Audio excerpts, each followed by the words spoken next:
ओम नमः शिवाय। हर घर ज्योतिष चैनल में आप सभी का स्वागत है। आप सभी हमारे चैनल को लाइक, सब्सक्राइब और शेयर अवश्य करें। और अगर आपको कोई समस्या है तो हमें कमेंट करके अवश्य बताएं। हम आपकी समस्याओं का जवाब अवश्य देंगे। हमें ये भी कमेंट करके बताएं आपको हमारा वीडियो कैसा लगता है, अब आप कैसे वीडियो देखना चाहते हैं। हम बात करते हैं आपका पिछला जन्म किन कर्मों पर आधारित है, किन ग्रहों पर आधारित है। आप कैसे जानें आप पिछले जन्म में क्या थे। हमारा पिछला जन्म यानी राहु, केतु और शनि के ऊपर आधारित होता है। धर्म, अर्थ, काम और मोक्ष ये हमारे जीवन के 4 पिलर होते हैं। शनि कर्मों का फल देने वाले होते हैं। राहु और केतु एक ही राक्षस के 2 भाग हैं। सिर राहु है और केतु धड़ है।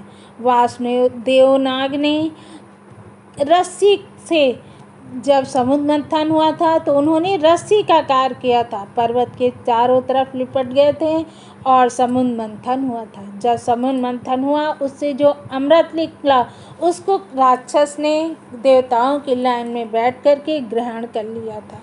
लेकिन अमृत ग्रहण करने के कारण जब कृष्ण जी ने उन्हें देख लिया, विष्णु भगवान ने, तो उन्हें अपने सुदर्शन चक्र से काट दिया।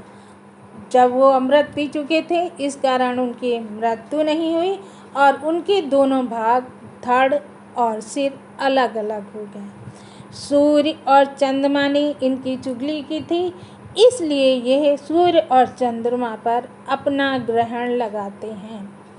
इन दोनों का कार्य ग्रहण लगाना होता है। राहु और केतु चंद्रमा के सूर्य पर 18 डिग्री और चंद्रमा पर 11 डिग्री पर ग्रहण लगाते हैं।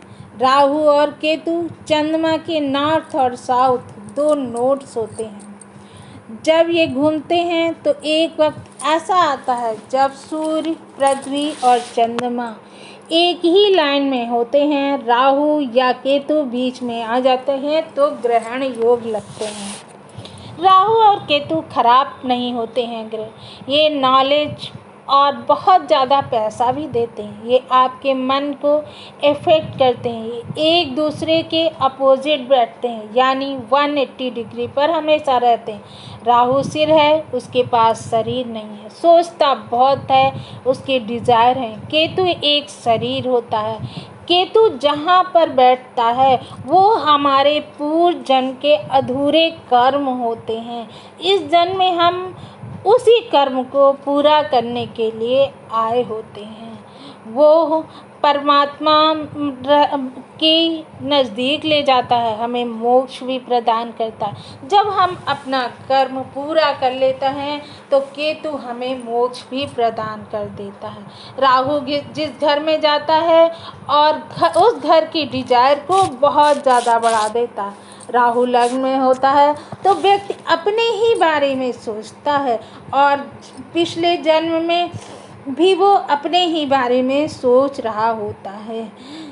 और केतु हमारा ध्यान भी इसी तरह से अगर लग्न में बैठेगा तो पिछले जन्म में हम अपना अधिक ध्यान अपने शरीर पे ही दे रहे होते हैं, या कुछ ऐसा जब हमारा शरीर छोड़ता है यानी हमारे प्राण निकलते हैं तो हम कुछ ऐसा ही कर रहे होते हैं कि अपने लिए ही सोच रहे होते हैं कि किस तरह से मैं आगे बढ़ूं, किस तरह से मैं सामाजिक कार्य करूं या किस तरह से मैं अपने जीवन का यापन करूं, और हमें कुछ राह नहीं मिल रही होती है।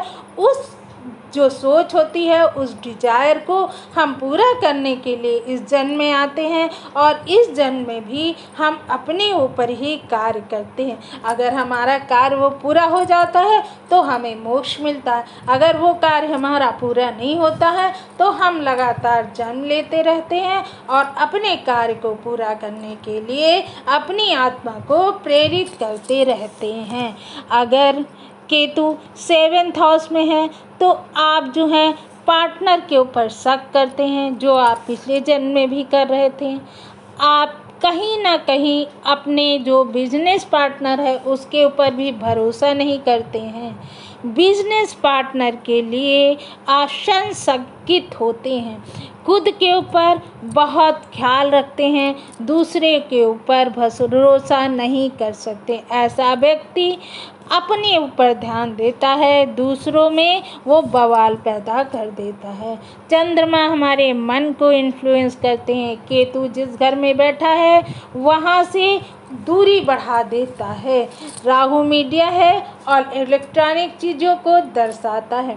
तो इस तरह से हम राहु और केतु की पोजीशन देखकर जान जाते हैं कि हम इस धरती पर किस लिए आए थे। अब आगे के वीडियो में हम आपको बताते हैं कि किस भाव में केतु बैठा है, तो आप इस जन्म में क्यों आए थे, ताकि आप अपने मन को